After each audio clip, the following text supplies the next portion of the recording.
Siapa sih yang nggak tahu piramida Agung Giza? Bangunan kuno yang berlokasi di Mesir ini merupakan salah satu dari 7 keajaiban dunia yang masih bertahan. Piramida memang unik dan keren Kuiperian.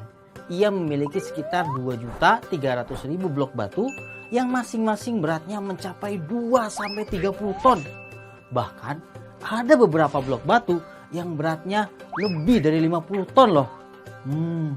Bisa kebayang nggak tuh seberapa kuatnya orang-orang Mesir zaman dulu yang menyeret dan ngangkat batu-batu itu? Gak cuma itu, uniknya lagi, bagian dalam piramida memiliki suhu atau temperatur udara yang konstan, cenderung sejuk dan tidak pernah lebih dari 20 derajat Celcius. Makanya, kondisi mumi Fir'aun yang dulu tersimpan di dalamnya tetap terjaga baik selama berabad-abad. Bingung juga ya, kok bisa? Padahal bangunan ini kan berada di tengah-tengah padang pasir yang panas. Jawabannya karena piramida dirancang dan dibangun dengan pengukuran yang presisi. Loh, tapi mereka mengukur pakai apa? Apa sudah ada ukuran meter dan sentimeter seperti sekarang? Belum ada Kuiperian, tapi mereka memiliki standar ukuran mereka sendiri, yaitu cubit. Untuk ukuran yang panjangnya dari ujung siku sampai ujung jari tengah. Orang Mesir sendiri menggunakan tangan Fir'aun sebagai standarnya. Lalu palm untuk ukuran selebar telapak tangan. Digit untuk ukuran selebar jari tengah. Dan thumb breadth untuk ukuran selebar ibu jari. Selain standar ukuran, mereka juga punya alat pengukurnya, yaitu cubit rod, untuk mengukur panjang dan alat ukur sudut. Nah, untuk membangun piramida sendiri, bangsa Mesir kuno menggunakan standar ukuran cubit. Standar ukuran ini sengaja dibuat untuk membuat bangunan atau membangun bangunan karena saat itu Fir'aun ingin menunjukkan kemegahan kerajaan mereka. Ada 2 jenis ukuran cubit yang umum digunakan bangsa Mesir. Pertama, cubit pendek sepanjang 6 telapak tangan atau kira-kira sepanjang 45 cm. Kedua, cubit sepanjang 7 telapak tangan atau mendekati 52,3 cm yang dinamakan royal cubit. Nah, royal cubit inilah yang sering digunakan. Selain itu, ada beberapa cubit rod yang bisa dikatakan unik. Salah satunya cubit rod yang ditemukan pada salah satu piramida dan sekarang disimpan di sebuah museum di Turin. Ia terbuat dari batang kayu dan dilapisi emas. Berdasarkan penelitian, ia sengaja dibuat untuk keperluan penting. Nah, kamu penasaran nggak bagaimana cara perhitungan dengan cubit rod ini? Pertama-tama, panjang antara siku ke ujung jari tengah dibagi ke dalam 28 digit. 4 digit sama dengan 1 palm. Jika dibutuhkan ukuran pecahan, maka beberapa digit pertama dibuat pecahan. Sebagai contoh, digit pertama dibagi menjadi 2 bagian untuk menunjukkan pecahan 1/2. Kemudian, digit kedua dibagi menjadi 3 bagian untuk menunjukkan pecahan 1/3 dan seterusnya. Dengan alat inilah piramida dibangun dengan pengukuran yang presisi. Menarik ya, padahal alat-alat ukur tadi termasuk sederhana, tapi bisa membuat karya yang hebat. Nah, Kuiperian, seiring berkembangnya zaman, alat pengukur menjadi lebih canggih dan bisa mengukur lebih banyak hal. Ada groma, dioptra, dan odometer. Groma umumnya digunakan bangsa Romawi kuno untuk mengukur ketegak lurusan bangunan terhadap tanah. Mereka menancapkan groma di atas tanah, membidik salah satu arah dan memposisikannya ke arah 3 buah pendulum. Kalau zaman sekarang sih sudah ada mistar, rollmeter, autokolimator, waterpass, dan bahkan satelit yang memudahkan kita untuk mengukur garis dan ketegak lurusan. Nah, kalau alatnya sudah secanggih itu, kira-kira bangunan apa saja yang bisa kita bangun ya? Harusnya bisa lebih hebat dari piramida dong. Kuiperian, kamu pasti pernah nonton film-film fantasi yang penuh dengan imajinasi. Seru kan? Saking serunya, seringkali ada adegan yang menampilkan posisi lantai gedung yang tiba-tiba miring. Alhasil, Barang-barang jadi berjatuhan dan berserakan kemana-mana. Aduh, coba bayangin, apa jadinya kalau hal tersebut terjadi di rumah kita? Barang-barang pasti bakal bergeser dengan sendirinya tanpa tahu siapa yang melakukannya.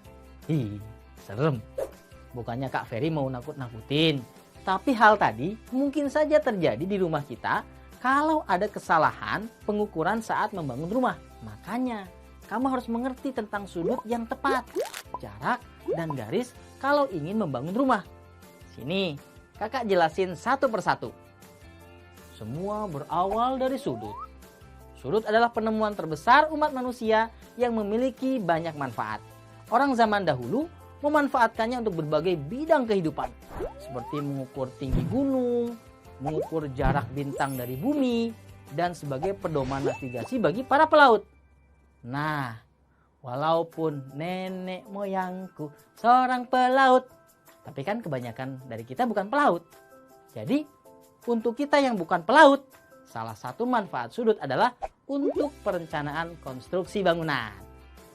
Dalam industri konstruksi, sudutlah yang membuat perbedaan apakah suatu bangunan itu aman atau tidak. Para arsitek dan kontraktor perlu menghitung sudut dengan tepat dan teliti untuk menciptakan struktur bangunan yang kokoh. Mereka juga harus memastikan apakah jendela dan pintu sudah direncanakan dengan sudut dan garis lurus yang tepat. Kalau semua perhitungan ini salah, bisa terjadi kecacatan dalam struktur bangunan dan menciptakan celah yang kosong. Lebih parahnya lagi, bangunan bisa rusak, bahkan ambruk. Nah, sekarang coba amati rumah kamu. Cek, apakah rumah kamu sudah punya penghitungan sudut yang tepat? Lantai biasanya memanfaatkan sudut 0 derajat supaya nggak miring. Sedangkan dinding memanfaatkan sudut 90 derajat dari posisi lantai. Kalau antara dinding dan lantai nggak membentuk sudut 90 derajat, bisa buahaya kuiperian. Ketiup angin dikit, ambruk. Kalau ada makhluk hidup di dalamnya, ya wassalam. Lalu, bagaimana dengan bagian rumah lainnya ya? Memang, tidak semua bagian pada rumah atau bangunan memanfaatkan kedua kategori sudut tadi secara mutlak. Ada istilah sudut lancip, yang merupakan sudut dengan rentang ukuran antara 0 dan 90 derajat. Sebagai contoh, atap genteng memiliki sudut ideal kemiringan 35 derajat. Hal ini untuk mempercepat aliran air di genteng ketika hujan, sehingga mengurangi resiko kebocoran. Jadi kalau atap rumah kamu memiliki sudut kurang dari 35 derajat, siap-siap saja pada musim hujan terjadi kebocoran karena kemiringan atap yang kurang maksimal. Tapi jangan disetel lebih dari 60 derajat juga ya, soalnya kalau ada yang bocor, yang manjat jadi susah benerinnya kuiprian. Nah, sudut-sudut tersebut untuk jenis atap yang terbuat dari genteng. Kalau atap rumah yang bahannya asbes, kemiringan sudut setidaknya mencapai 10 derajat. Walaupun sudah landai, tetapi cukup untuk mengalirkan air tanpa bocor. Kan tidak bercelah sebagaimana atap genteng kuiperian. Sebaliknya, kalau atapnya dari alang-alang atau ijuk, maka kemiringannya harus dibuat minimal 40 derajat. Sudut ini bikin air cepat mengalir dan tidak mudah meresap sehingga tidak mengakibatkan kebocoran. Hebat ya, ternyata semuanya ada alasan yang berguna. Kenapa beberapa bagian rumah harus miring dan lainnya lurus? Eits, selain pada bangunan, sudut juga dimanfaatkan untuk kendaraan loh. Bagian depan bis memiliki sudut 90 derajat dari permukaan tanah supaya dapat menghambat daya bis yang besar agar tidak melaju terlalu kencang. Nah, pertanyaannya, bagaimana dengan mobil sport? Mobil sport kan justru harus melaju kencang. Coba kamu cari tahu ya, kuiperian.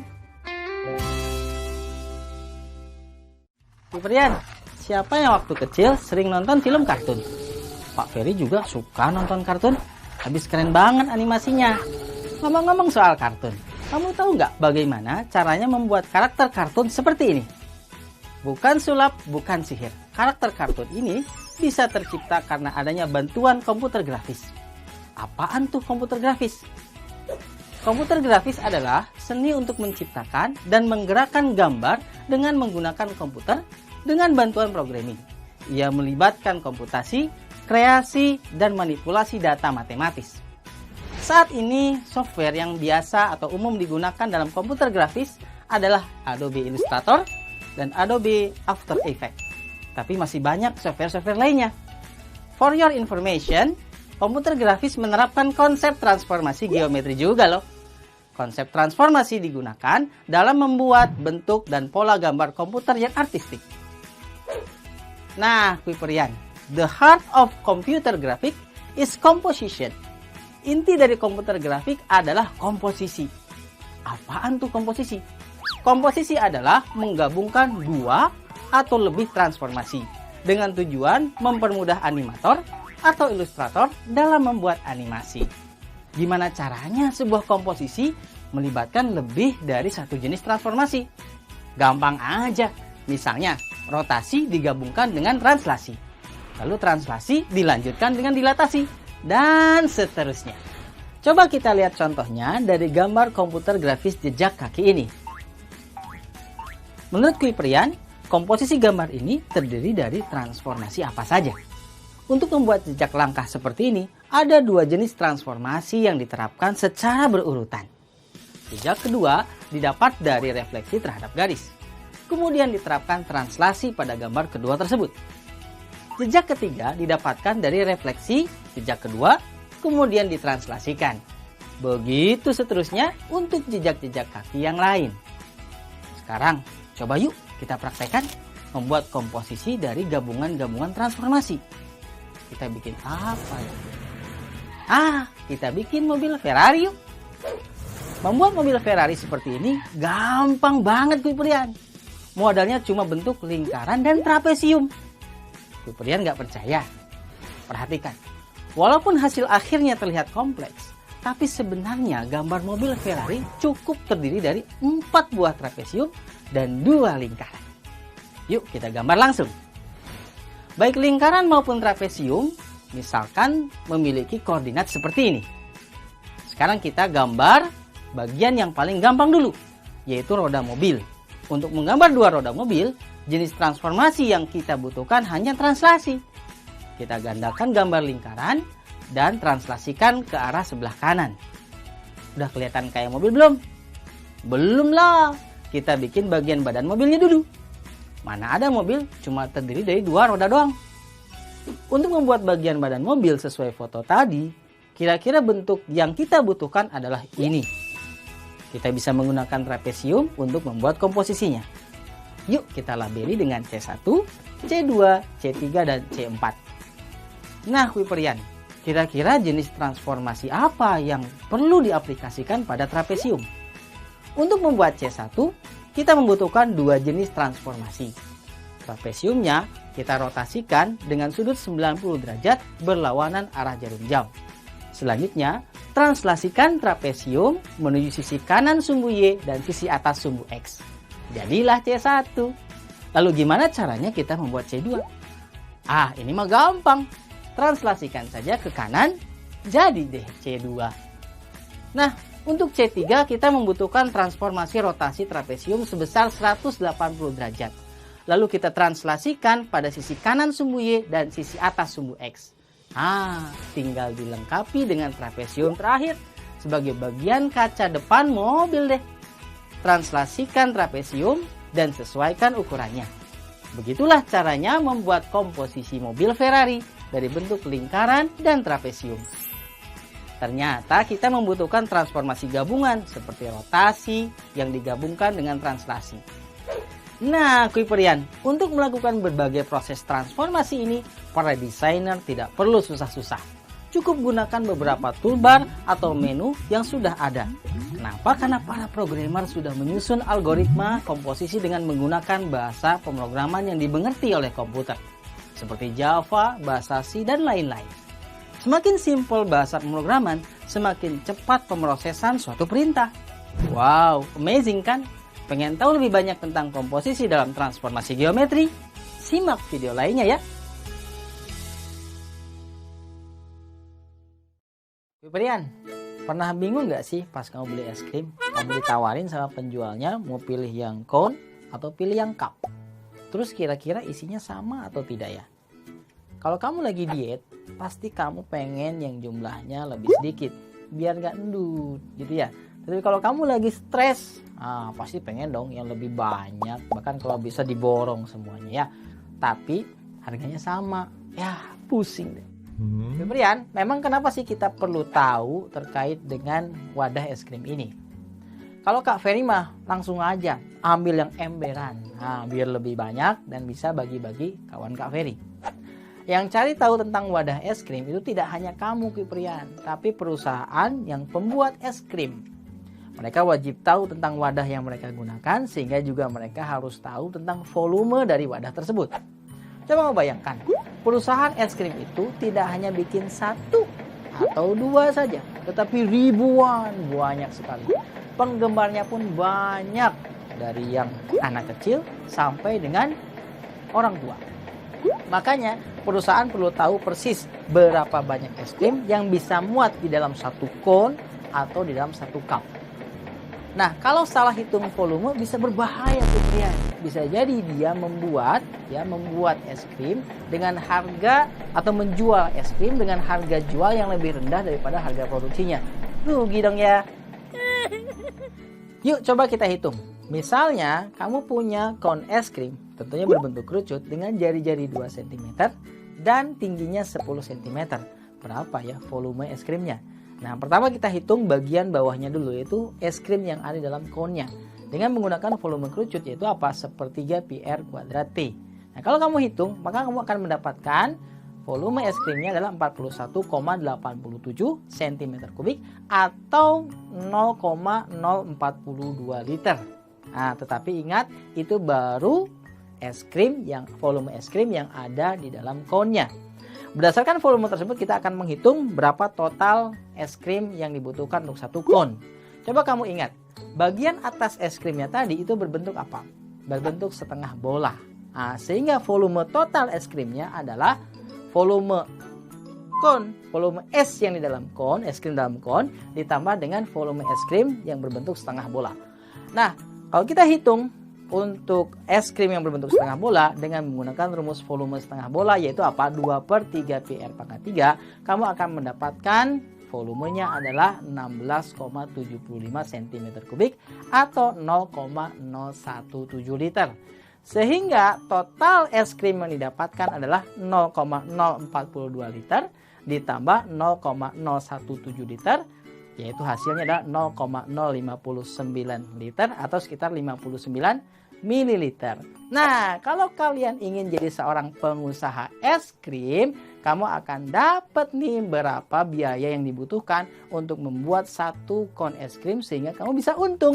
Nah, bisa tercapai deh cita-cita kamu untuk menjadi pengusaha es krim dengan omset 1 miliar. Amin, amin. Nah, itu kalau kamu mau jadi pengusaha es krim. Gimana kalau kamu menjadi pengusaha es teler atau es bonbon? Cara menghitung volumenya sama atau enggak ya? Kan bentuknya tidak sama seperti tadi kerucut. Jangan khawatir Kiprian. Matematikawan telah bekerja siang dan malam tak kenal lelah untuk mencari rumus volume untuk mempermudah urusan manusia. Kalau kamu amati, bentuk kon dengan bentuk bola itu memiliki kesamaan. Sama-sama memiliki poros putaran. Setiap benda yang memiliki poros putaran itu dapat dihitung dengan menggunakan rumus integral volume benda putar.